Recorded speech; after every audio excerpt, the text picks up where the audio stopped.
Welcome to another 21cc seminar. As many of you know, I am Victor Shih. I'm Associate Professor and Homeulum Chair in China and Pacific Relations here at the School of Global Policy and Strategy and at the 21st Century China Center at UCSD.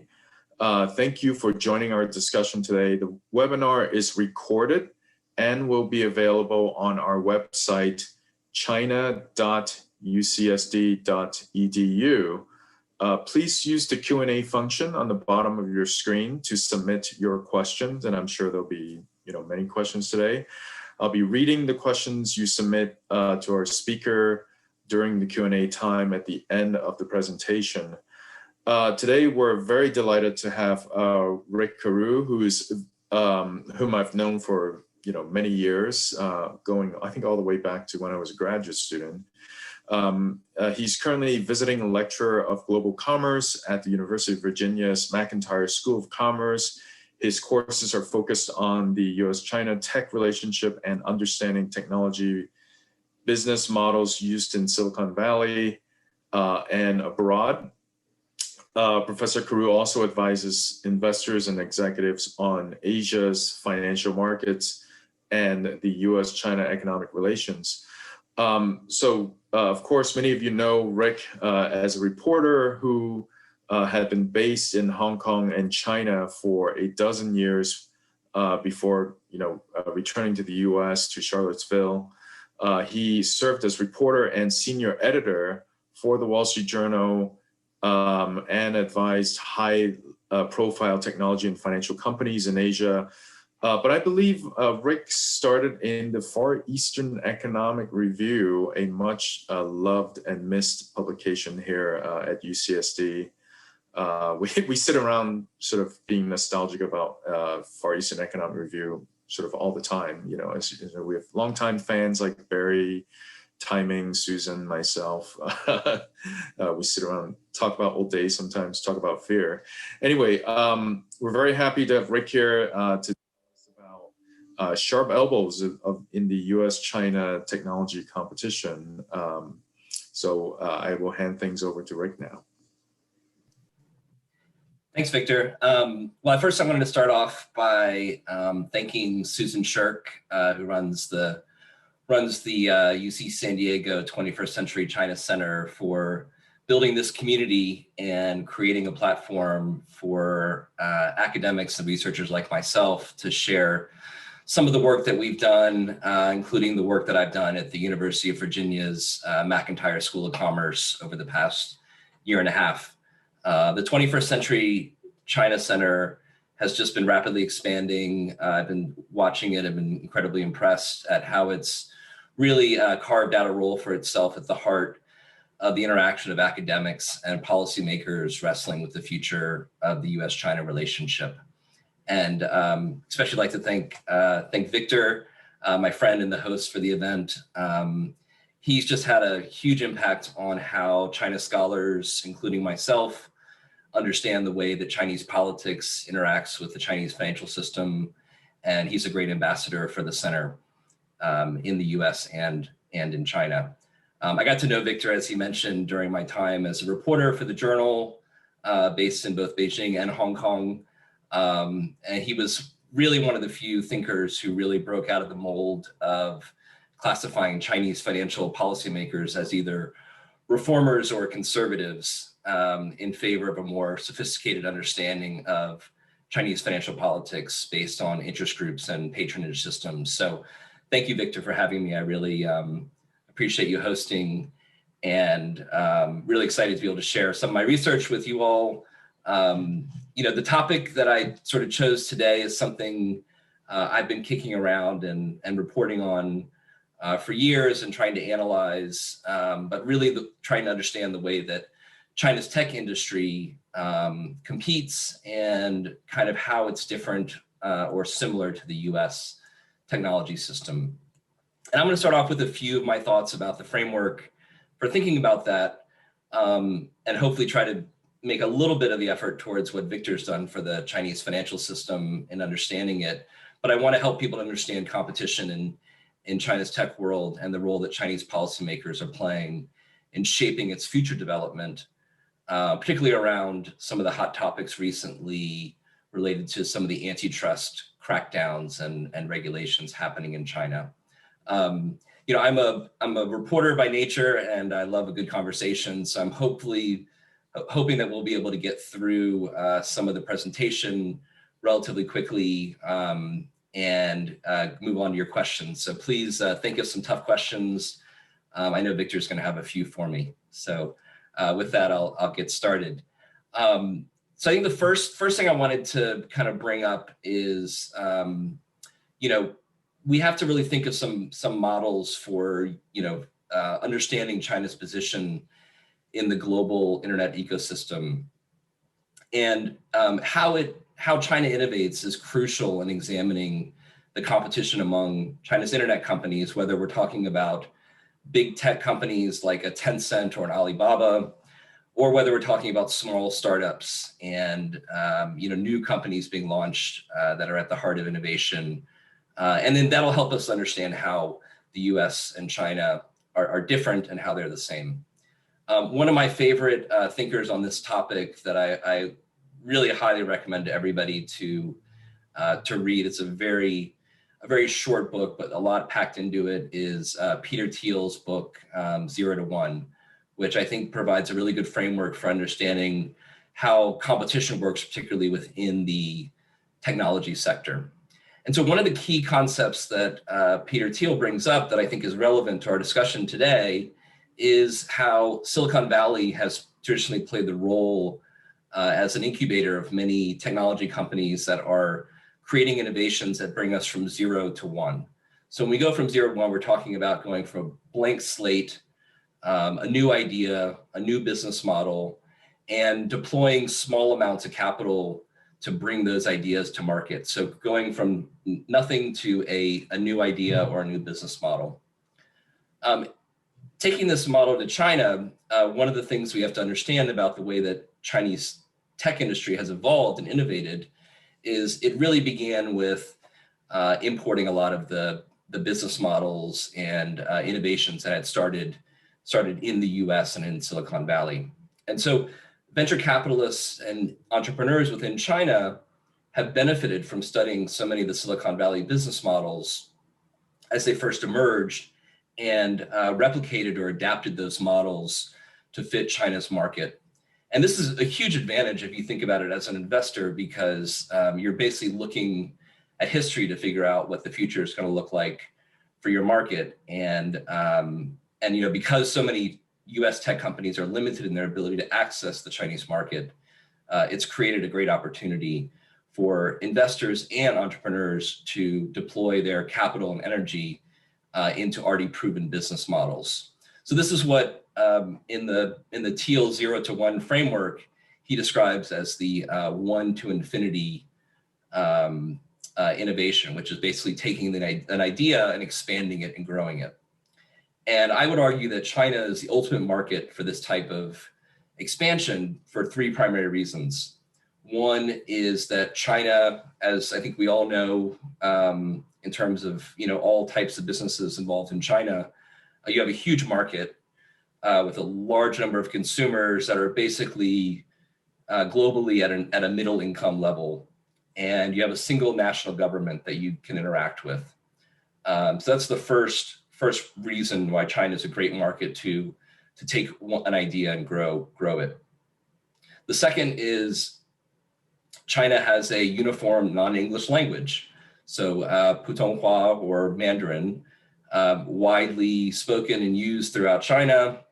And one of the great things about this, a lot of people would say, well, that should be a disadvantage, but creates a barrier to entry for Western tech companies that may not have Chinese language abilities to expand into the market. And one of the great things that a lot of the Chinese tech companies did, especially in the early innovations, was basically taking English language services and then translating them into Chinese and then growing them very quickly. So Tencent's growth of WeChat, which was built off of QQ, is a great example of that.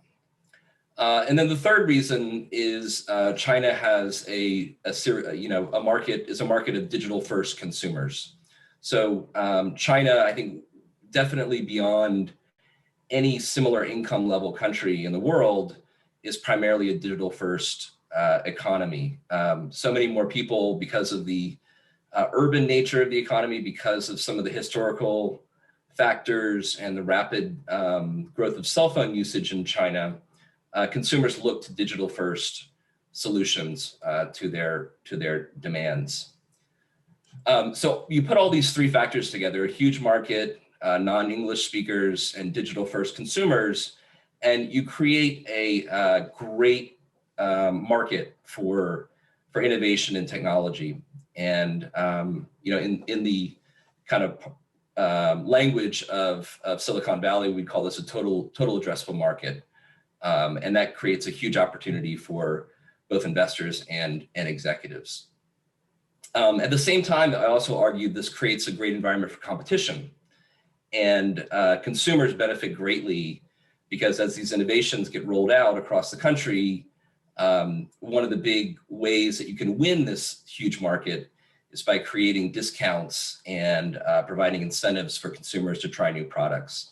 So this process of innovation and rollout of technology across China has really accelerated over the past 10 to 15 years, I would argue, in a dramatic way. And the big reason for that is access to capital.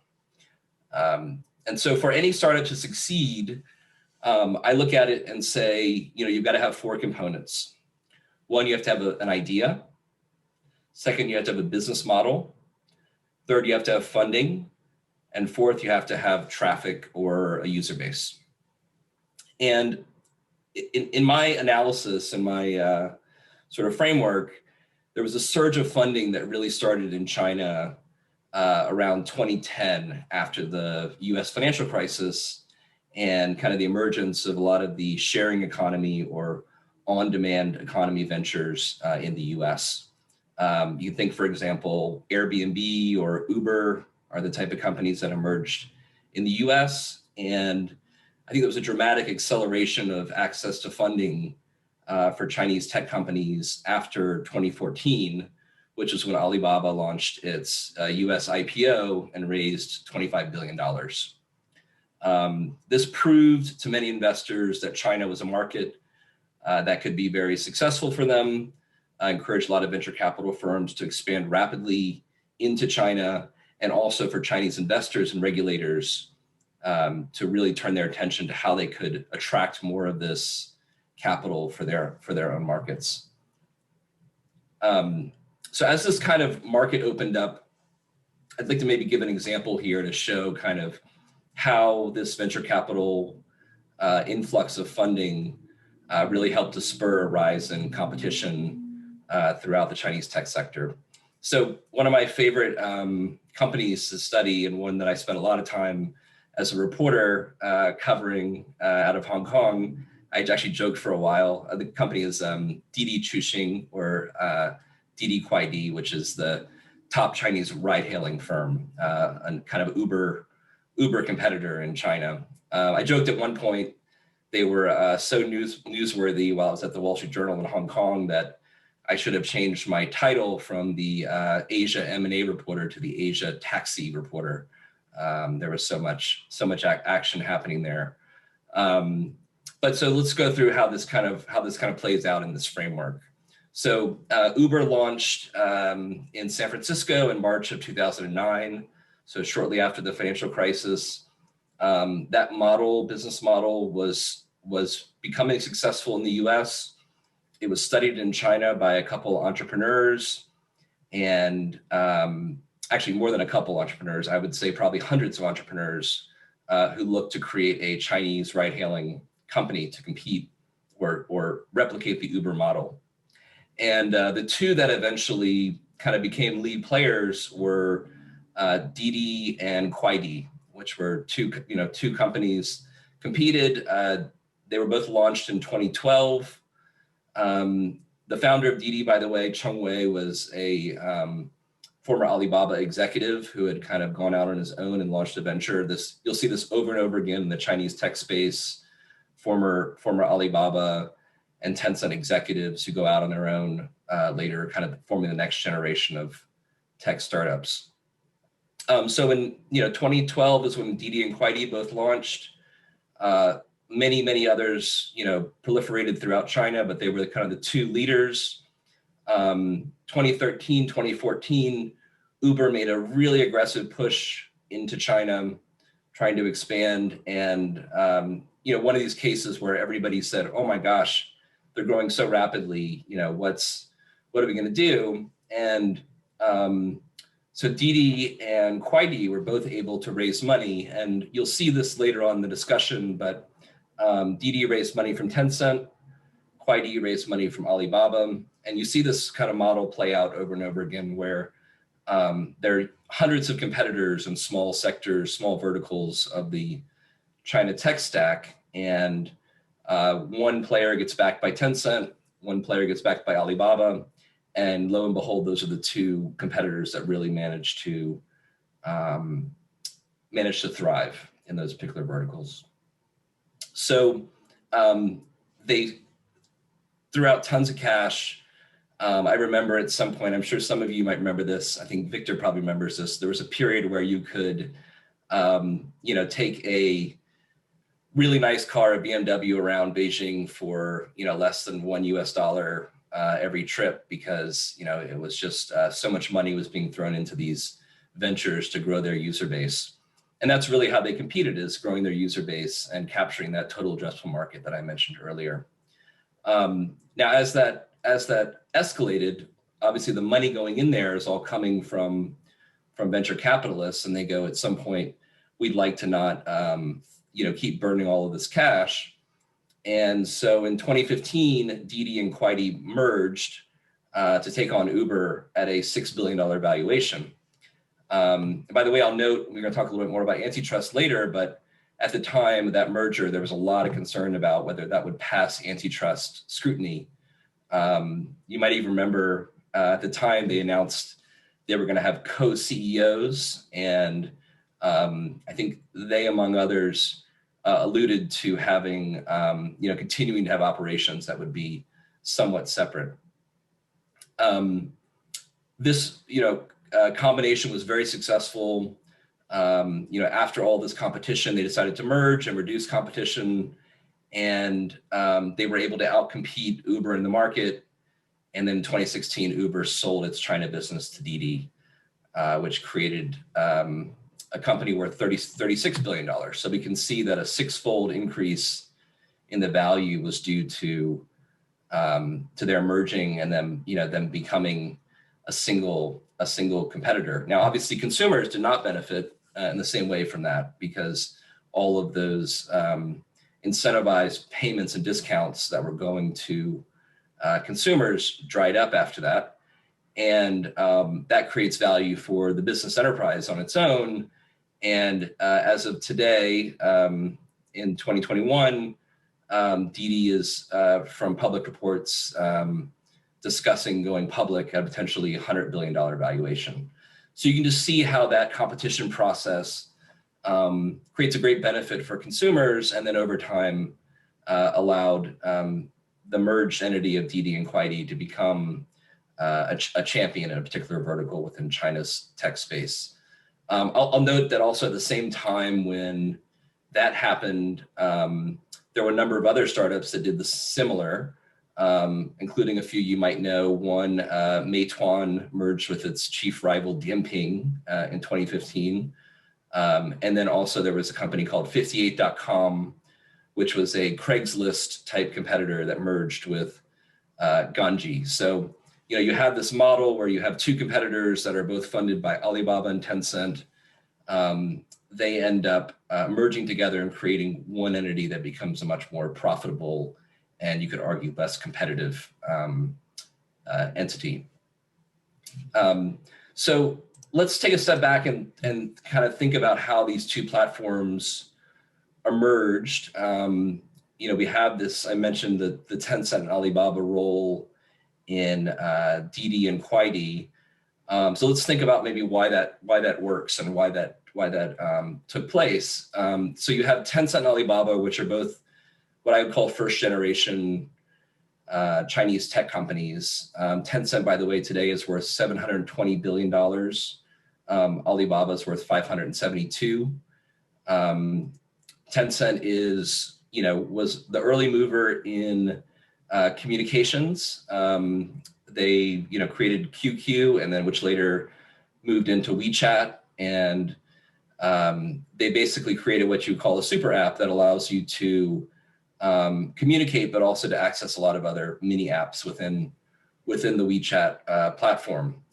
And that helped them to become the 7th most valuable company in the world. And I would argue that Tencent, what they bring to the table is they bring mind share. And that's a way to generate traffic and user base for different companies within the Chinese tech ecosystem. Now, Alibaba, on the other hand, is the e-commerce and logistics sort of, dynamo of China.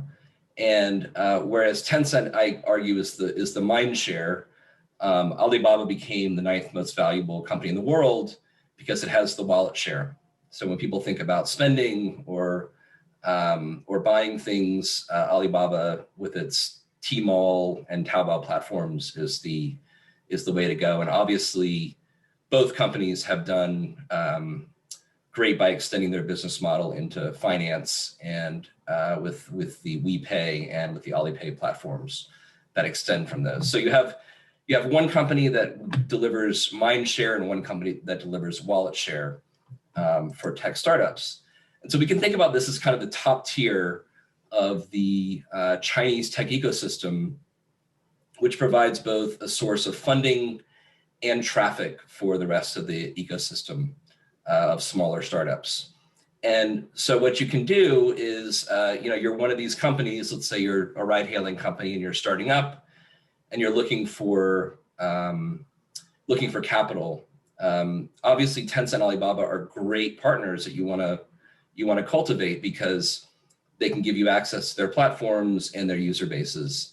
And so not only do they have money because they were two of the earliest companies that listed publicly, Tencent being listed in Hong Kong and Alibaba listing in the US, they were able to turn that capital paired with their traffic and users into becoming the dominant players in the ecosystem. So when we think about competition, I think it's really important that we look at these kind of two tiers where you have one, which is the Alibaba and Tencent tier, and then below that you have this cluster of startups in the tier below. And so you could think about the companies below. ByteDance is a company with its TikTok application that I think is making a play to be the third wheel in that triumvirate.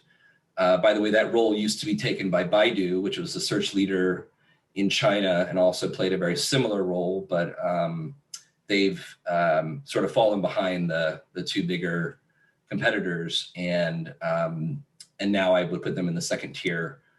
Also in the second tier are e-commerce companies like JD.com, which is an e-commerce company, Pinduoduo, which is a social e-commerce company, Meituan, which I mentioned before, is a food delivery on-demand type company, Weibo, which is a social media company. There's just a number of them. I'll also mention electric vehicles, which is another startup where you see both Tencent and Alibaba promoting their respective competitors. And so if we think about this, I think it's not a huge stretch to think that these companies could emerge and have two layers, which is the Alibaba Tencent layer, which I would call in some ways natural monopolies, and then the startup level, which is a highly competitive ecosystem of companies competing for cash and to build a user base. And the reason for this is basically the way the technology industry works. So this is not unique to China, but when you create a platform, a tech platform like these companies are, you generate really powerful network effects. And what I mean by that is when you use WeChat, you use WeChat because everybody else uses WeChat for the same reason that you use Facebook because everybody else uses Facebook. And it becomes really sticky at some point to have to switch all of your contacts and information to a new platform. And by the way, if all your friends are on one platform, why would you be incentivized to switch? And Alibaba functions very much in the same way. They're a platform that is the core of the e-commerce infrastructure. So for merchants, merchants all use the Alibaba platforms because it has the most shoppers, and the most shoppers use Alibaba because it has the best selection and prices for goods. And I'll also note that in these cases, I think, both of these companies, Tencent and Alibaba, create great products, but it's not necessarily reliant on having a great product to win in a lot of these technology companies. So for example, hope nobody from Twitter is on the call, but talk about a product that is not really innovated, but has attracted a really powerful user base, where they've been able to bring a lot of people onto their platform, but not necessarily innovated in the way that they should. So these models are not just China models. These are global models, and you can see the same things at work with Amazon. I'm sure all of us have bought more from Amazon this year than we have ever before because it's such a convenient digital platform. And you see the same thing with Google for search in the US. There are just so many verticals where this plays out. And I'll also note that for companies to try to build their competitive position and use their market power to improve that, it's common in every industry. There's no company that succeeds without being highly competitive. And we talk about some of the antitrust regulations that are being kind of enforced in China, or antitrust crackdown in China. In the US currently, there are antitrust litigations that are taking place by the US, different parts of the US government, against all of the major US tech companies, whether we're talking about Amazon, Facebook, Google. Obviously, Microsoft has had a really famous and prolonged litigation around antitrust in relation to Windows and Internet Explorer. So all of the major US companies have gone through this. So to think that the antitrust kind of crackdown in China is going to be the end of the tech giants, I think is a very short-sighted view. And I don't think a lot of people have said that, but a lot of people, I think, worry a little bit about the end of the sort of dominance of these platforms. I would argue that it's sort of not the end, but only the beginning. I'll also note that for those of us who are kind of more focused on the Chinese government and the Chinese political structure, the internet industry has been something that China has really struggled with how to regulate over time.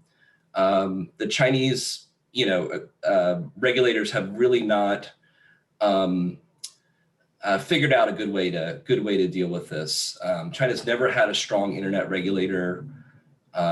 And the fact that China's digital economy touches so many different aspects of Chinese life makes it very difficult for various agencies to coordinate and effectively oversee these massive big tech companies.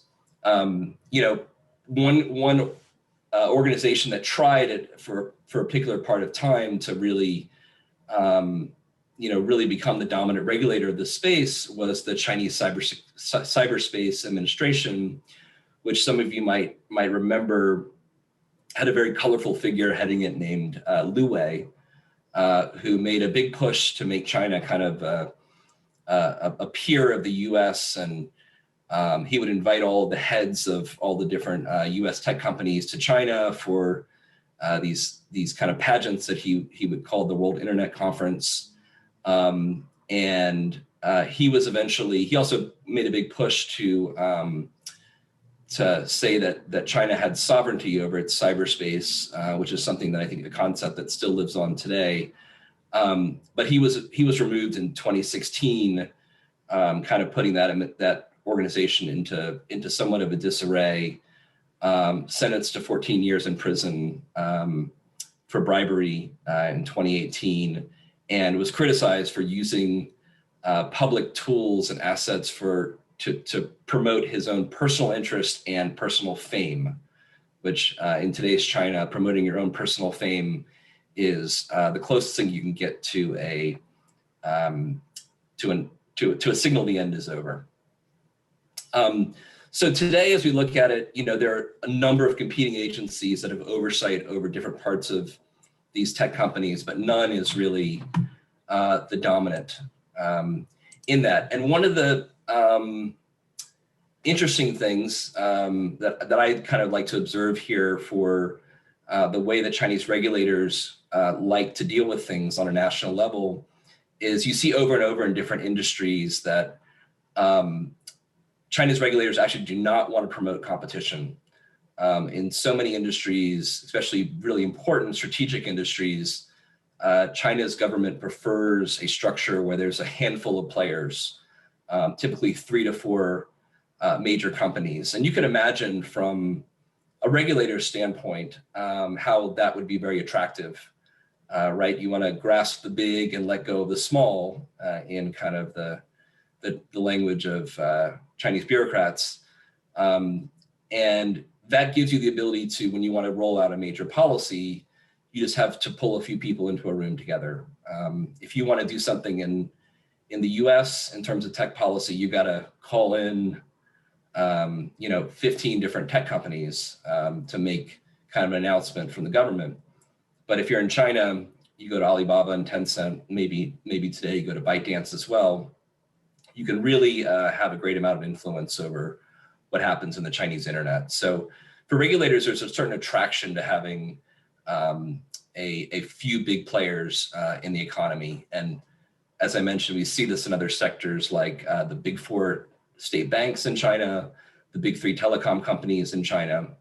And these companies can then become kind of the national ambassadors or the channel by which the Chinese government can influence the national economy.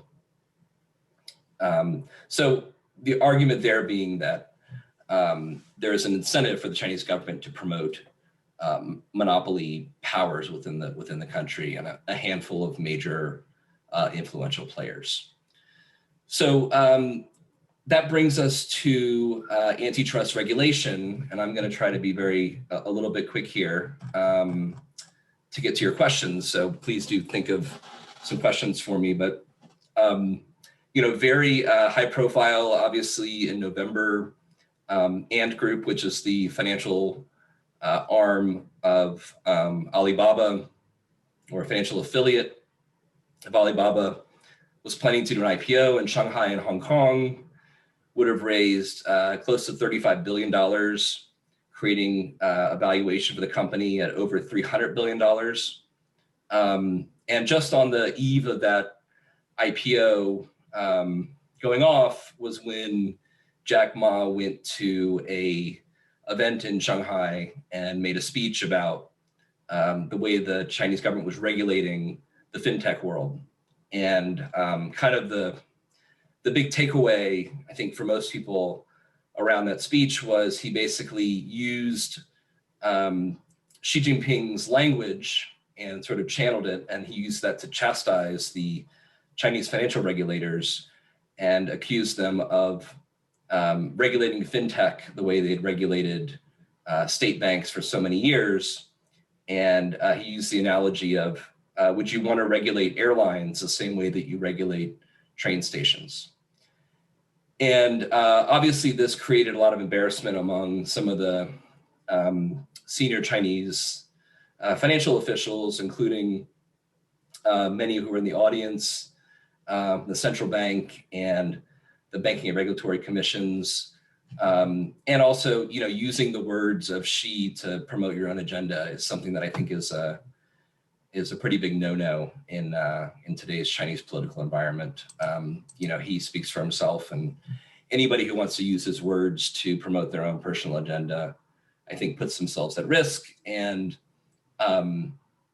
so, I think it's a pretty interesting case that came down. I don't think I know that Jack Ma certainly did not expect the IPO to get pulled. I think he thought he had a moment to raise these issues while people were focused on Ant and the and the growth of the fintech sector.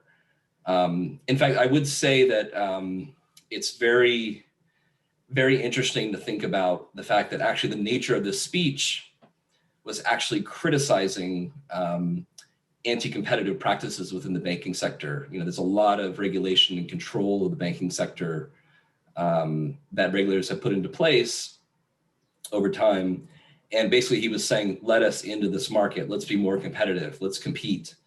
And of course, the great irony is that in the end, he was forced to suffer, you know, both his IPO being pulled and more regulation for his company, but also an antitrust investigation at Alibaba. So by promoting competition and encouraging more competition, he was chastised and forced to face antitrust scrutiny at his own company. You know, maybe I'll just read a little segment of what the commentary was after that. You know, after the regulations were put in to fine Alibaba for antitrust practices. I could talk a little bit more in the Q&A about what the Er-Shuen-Yi or out of two choose one practices, because I know we're running low on time, but the antitrust crackdown or penalty on Alibaba was described in the People's Daily as saying, quote, this is a WSJ translation, the regulators' punishment of Alibaba Group is a move to standardize the company's development and set it on the right path to purify the industry and to forcefully protect fair competition in the market. This fine is also a kind of love and isn't intended to deny the importance of the platform economy to China's development or to signify a change in state support for its development. So you can see that China's trying to kind of, you know, stride a fine line between punishing Alibaba and Jack Ma for speaking out against against the Chinese government's policies. At the same time, also, they don't want to hurt the economy where Alibaba and Tencent are now such a huge engine for economic growth. And I'll just make one last comment here about this, but you know, I think to me, a lot of people interpreted this as a new sort of antitrust you know, enforcement or a push to really enforce the anti-monopoly law that's been on the books since 2007 or 2008, I believe. And I think it's the farthest from that. I think what you're seeing is it's being used as a tool, but not actually, you know, because of its intended purposes. It's not actually to crack down on antitrust practices or anti-competitive practices. It's being used to punish somebody who spoke out against President Xi. And I would say this reinforces the concept that China is a rule by law country and not a rule of law country. The distinction being that a rule by law country means that the government uses the laws to punish those who go against the government's policies, and not a rule of law country, which is where the rules stand for themselves and there's a process of independent judicial review that allows those rules to be enforced in a kind of fair and open and transparent way. So with that, look forward to taking your questions, and thank you for bearing through that. Thank you, Rick. So we have questions building up, and then so if in the audience, if you have a question for Rick, please feel free to use the Q&A function to add your question.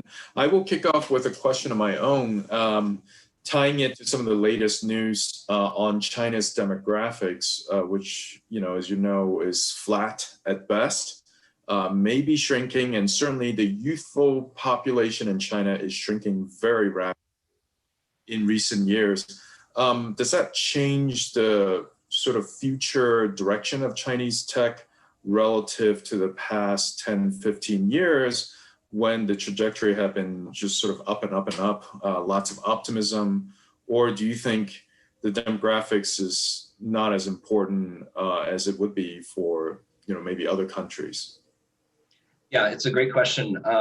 Obviously, I think demographics is going to be crucial to driving the future overall GDP growth rate. But I think for the tech sector specifically, I'm always amazed in China about how many older people are actually pretty adept at using some of the smartphone technology. One of the great things about the way the internet ecosystem has evolved is, I remember when I was younger and in college, for example, using a computer was not very user friendly, right? You're logging into a desktop and it's expensive, and young people really dominated it. But with today's kind of smartphone developments, where everybody's got a smartphone, it's very easy to use.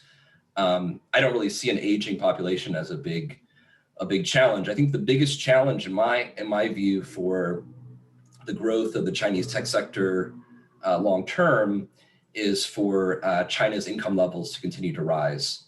So, really taking that leap to the next level of, being a middle income country to a high income country is really going to be the key for all of these companies to capture, a greater piece of the economic pie.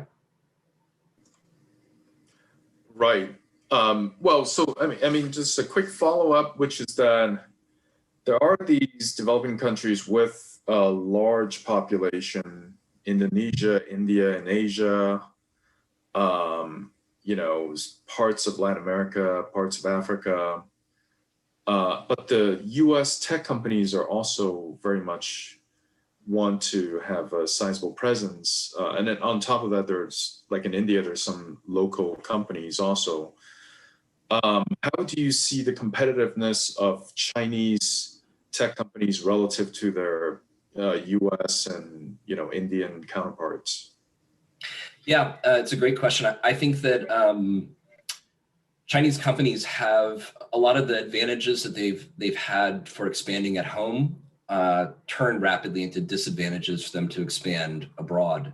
So you talk about a language, a language gap. There are many more people in Africa, Europe, Latin America, Southeast Asia who speak, or in India, I should say, not Southeast Asia, that they prefer English to Chinese. So you're going to get, particularly India, which is a huge growth market. I think that both Chinese companies and Western tech companies have identified, the kind of preference for English over Chinese is a huge advantage for Western tech companies. Obviously, the politics of India being, I would argue, more closely aligned with the West than with China, particularly after some of the geopolitical border issues that China and India have faced. I think bodes well for Western tech companies to win India. I think for Southeast Asia, there's obviously a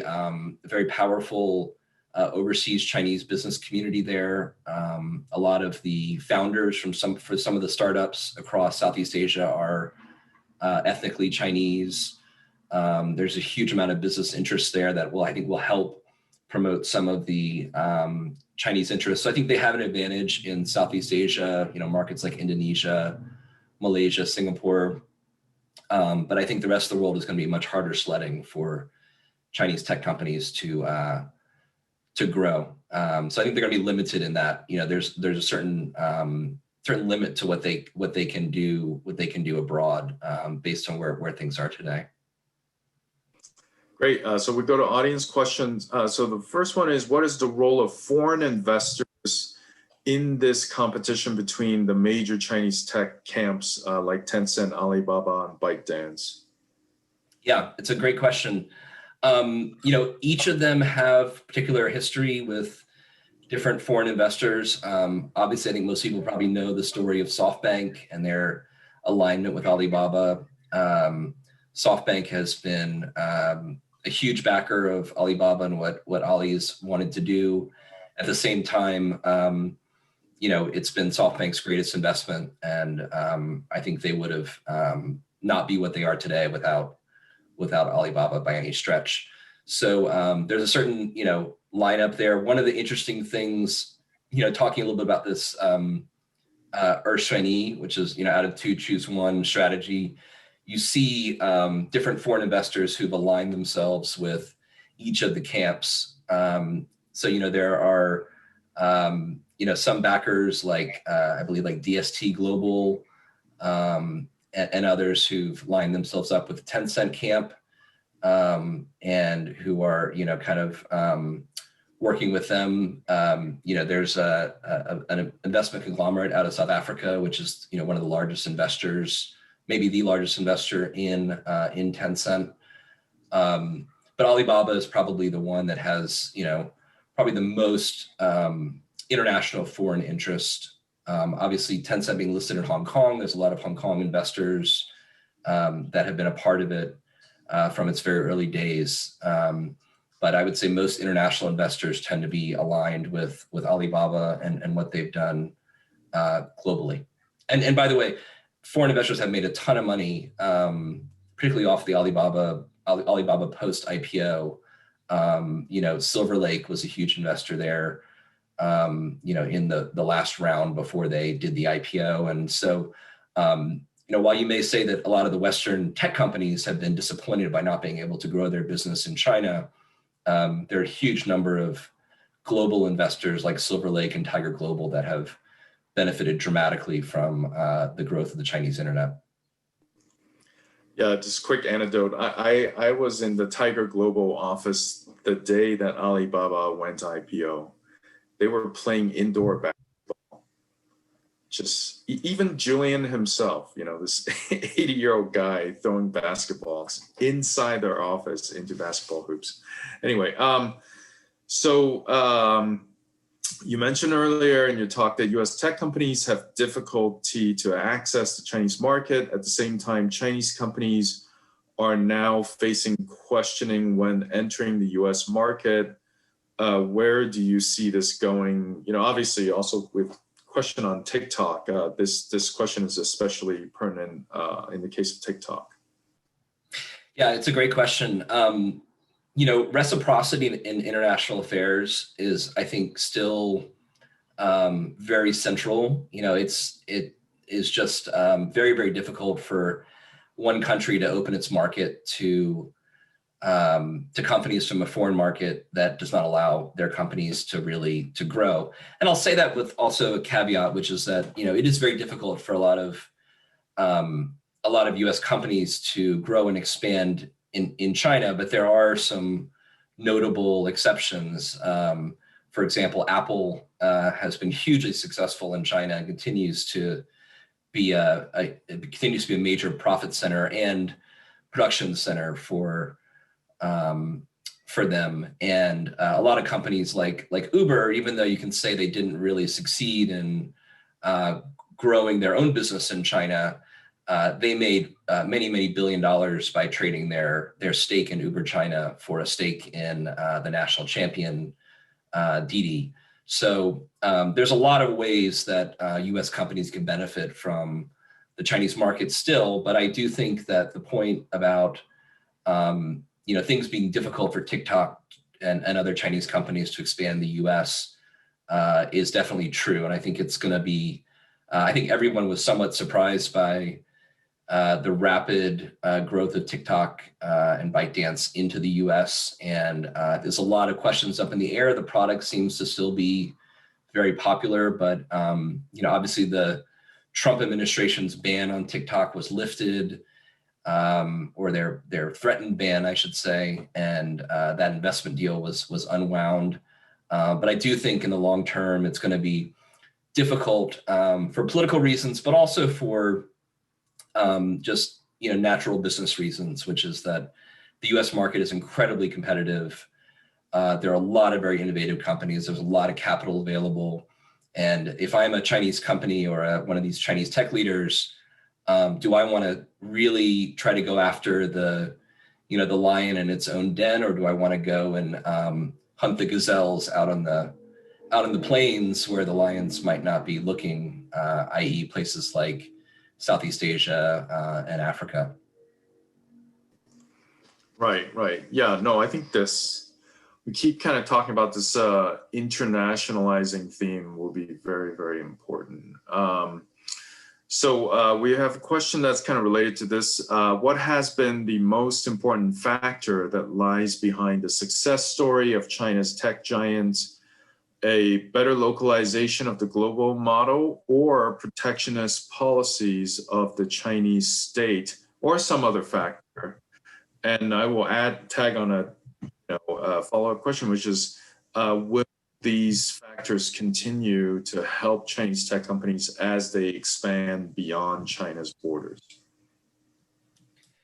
Yeah, so I think it's really hard to distinguish between what the advantages of localization are versus protectionism in a lot of ways, because as with all companies, Chinese companies, interact with the government and encourage the government to promote certain policies that help them. You can look back, if we're going to talk about some of the big companies like Alibaba and Tencent. The localization of their products was incredibly important in the beginning. Also, that one thing not to forget is that when let's take, for example, the very famous competition between eBay and Alibaba in China. eBay expanded into China, was an early mover in the e-commerce market there. And they were competing neck and neck with Alibaba for a long time. There's a fantastic documentary about this called Crocodile and the Yangtze that you can find on YouTube, just a really fascinating look at that battle. But one of the things that happened in that competition was eBay had just done its IPO in the US and was growing in China. And they said, well, we're going to charge merchants to be on our platform. We have the biggest platform, still very early days, but they had the biggest platform in China. And because they had just done their IPO, they were very much firm believers in we need to grow, but only grow profitably. And where Alibaba and Jack Ma had a brilliant insight was they said, well, look, this is a very early stage of the market. Why would we want to charge users to get on the number 2 platform? Why don't we make our platform free? And by the way, this is our, we're the competitor that's going to go all out, right? We only have the China market. eBay has the US market. eBay has other markets globally.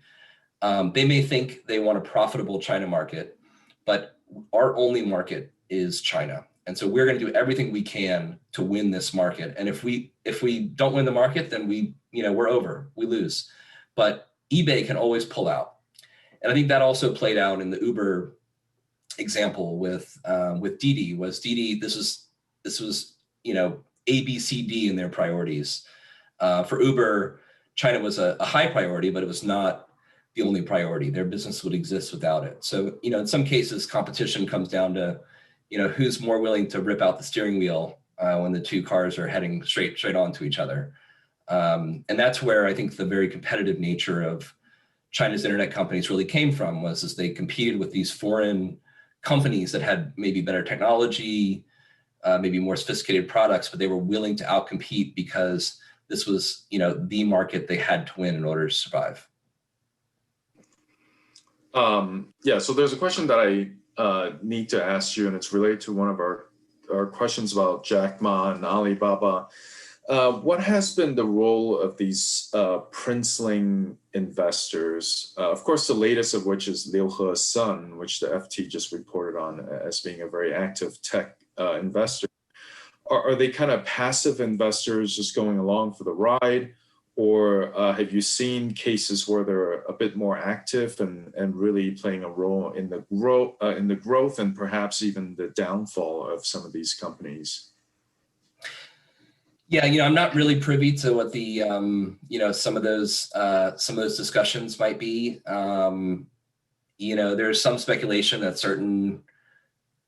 there's certain sort of protection benefits from having high profile family members or different folks involved. it's really hard to say from the outside, like what their role is in determining who succeeds and fails. I mean, it makes for great cocktail conversations and speculation about the role of different investors in making things work. But certainly none of the major companies that you see in China today, that are really successful would have been successful without having incredibly competitive management teams and good products and good business models. I just don't. It's a little bit of a stretch to me to say that you can attribute the success of an Alibaba or a Tencent or a ByteDance strictly to having the right types of relationships. I always argue that, there's a lot easier ways to make money through your political connections in China than being a small investor in a big tech company. It's much easier to do a real estate deal or something like that. We've seen that play out over and over again, where well-connected people can make a lot of money very easily that way. The tech companies, I think they've all really succeeded because of their because of what they've done. And if there's a role to be played by all investors try to bring something to the table, but I'm not sure if the princelings have engineered the structure of the tech industry in that way. So if they don't have this kind of special protection necessarily, is there anything to stop what happened to Hainan Airline and Anbang, which is just complete destruction in a sense?